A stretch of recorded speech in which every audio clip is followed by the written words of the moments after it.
When I come around, got the whole thing wobbing, wobbing. With Jason Parillo.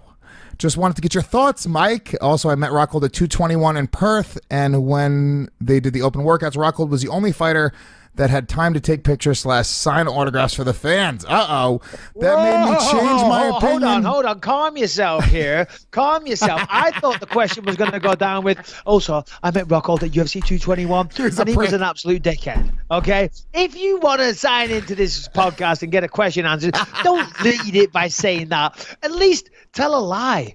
No, Rockhold tried to finger bang my sister. Well, yeah, he is. Hold on. Finish the question. Okay, that made me change my opinion of Rockhold.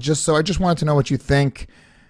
If you think in the future you'd ever be on good terms with Luke or any of the other fighters that you've went back and forth with over your career, all the best in your retirement. And Lewis, keep up the work. Good luck in your fight. Cheers, James from Newcastle. Man, Jess from Newcastle Lake. I'm about to answer your question in a Geordie accent, man. Hey, man, smoking the big spliff in Jamaica. You kind of say that, man. Anyway, whatever. See, now all I hear is a fucking Jamaican accent. It's bad. Man. I'm trying to do a Geordie accent, man. That's how they talk. You're not pet. Right. Here's the answer. That's how they fucking talk, man. I'm telling you. I know they do. How are, man? Nailed it. All right. So, you did see Jason Parillo training Luke Rockhold, and I'm yet to bust Jason's balls on that, and some ball busting there will be.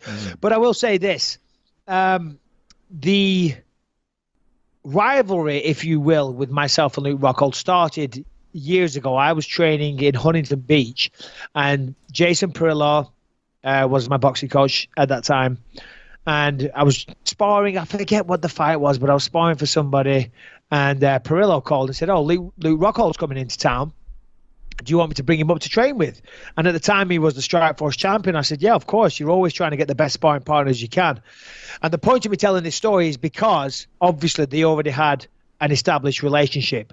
And Jason's been in the RVCA, RVCA, the clothing brand. He's been there, boxing coach, MMA coach for a long, long time. And of course, coming through the RVCA offices and warehouse and gym, there's a lot of people, a lot of great fighters. Yeah. It's just a cool space. You know, they have a lot of skateboarders, you have a lot of surfers, jiu-jitsu and MMA guys coming through. And Rockhold is a surfer, I think a skateboarder, a jiu-jitsu guy, and an MMA guy. So of course he was, he had an in to the RVCA place already. Yeah. And Parillo brought Luke Rockhold up to sparring.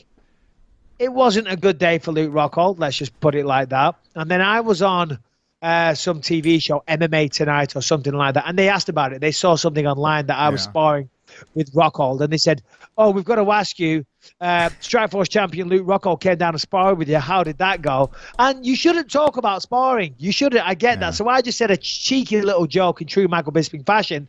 I said, well, shouldn't talk about it, but let's just put it like this. I'm now the unofficial Strikeforce champion. Yeah. Okay, that was all I said. It was a funny line. It was a joke. Of course, Rockhold got his knickers in a twist over it, and that's why we ended up fighting. And he won the first fight. I won the second. So but technically, go on. Technically, it was a rubber match. You guys had all the business in the past because that first one in the gym when you won the Strikeforce championship with a brutal, devastating first-round knockout, barely even trying. I sign off on that. It was a jab. It was a jab, too. You were walking back, and you jabbed him. I was. It was kind of like Anderson Silva versus Forrest Griffin. I'm walking backwards. I just threw out a cheeky little jab. I didn't even put any power onto it. And the little, he just fell. He just fell. I said, sorry, Luke. So anyway, the point of the story is, yes, Parillo knew Rockhold already. But I saw him in the RVCA gym this week, and they were sparring and training. I can't wait to speak to Parillo and give him some shit. But what are you laughing so heartily about? That was funny. You said, sorry, Luke, after you knocked him out with a walking back jab. Yeah, I did. Sorry, Luke. You good, buddy? Sorry, Luke. My bad. Here, do you want the championship? Like I don't really want it. When I slammed him in front of his friends, picked him up, slammed him. I said, sorry, son, I'll be in the car.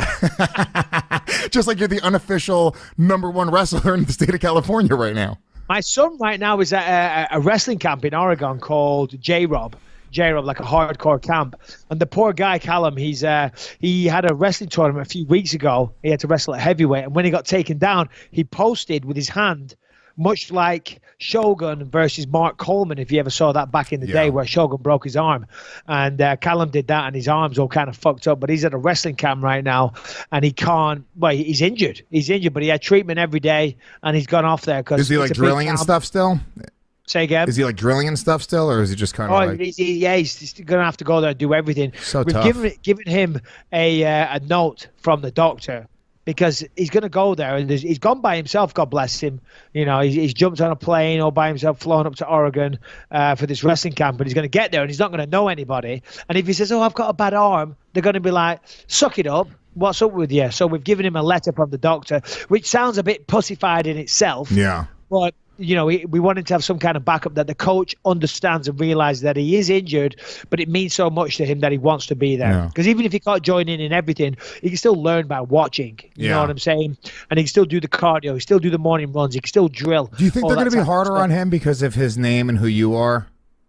Say again? Do you think they would be harder on him, or he's going to deal with certain situations where people are trying to prove something because of his name and who you are? Like even with other wrestlers that are like, yeah, I'm going to, even just drilling in camp, being like, yeah, it's Bisping son, I'm going to fucking knock him on his ass to show. No, I don't know. I don't think so, but you know, I've seen at a couple of tournaments where the referee has been totally biased.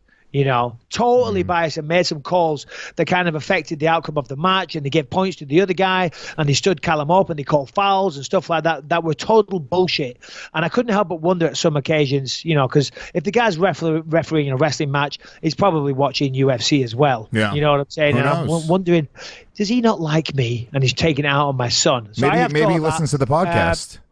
Pardon me? Maybe listens to the podcast and is like, maybe you know he what? listens to the podcast, and he's a big fan of Colby Covington. Matt Serra. He's a fan of Matt Serra and Jim Norton, and said, it's like, you know what? Fuck this guy. I'm going to ruin his son's life. Don't like that. He's not a believer. But all right. We went off on a tangent there. Get some questions. All right, couple questions here. This one is from Zach. He wants to know a question from Mike Bisping. Hey guys, love the show. Thanks for answering my question before about being an up-and-coming MMA fighter. I've got a quick question for Mike. What's your everyday running routine like? As I've heard you go on about the importance of running for fighters. Also, do you have any more tips for cardio that set you apart from other fighters, as you are known for being a person with the lowest resting heart rate in the UFC? Michael Bisping, take it away. All right, thank you very much. Who sent that question? That was Zach Nabby. Zach, thank you, Zach, for the question, and thank you for the compliment. Listen, I spoke about it with Lewis earlier on the show. Cardio is key.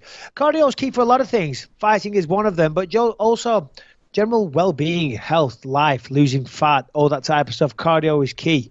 You feel good about yourself. Go for a good run. Feel great. This morning I went to the gym here in Rochester. I went to a gym called the East Harrow Athletic Club, and I put it into my maps to run there and run back, but it was only half a mile away, so I purposely went the wrong way for a while. I had the fucking woman on the maps correcting me every time a street came up. I'm like, listen, you fucking idiot, I'm purposely going the wrong way.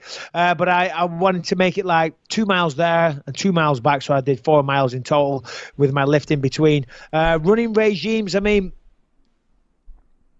you know, you've got to think about, if you've got a fight coming up, you got to run. You got to think how long the fight's going to be and devise a run, which is something, you know, similar length. You know, there's no point, unless you're trying to lose a ton of weight, that's different. You know, if you want to do a long 6-7 mile run at a nice steady state, that's great. You know, that's great for fat loss and all the rest of it. But if you've got a 25-minute fight coming up, I like to go for a 30-mile run. Yeah, so 30-minute run, pardon me, 30-minute run, which is about 3.5, 4 miles, depending on your speed, and try and find a lot of hills. Where I live, Anaheim Hills, there's a lot of hills, but some of the runs that I found out, you go uphill most of the way, and then the second half you go downhill.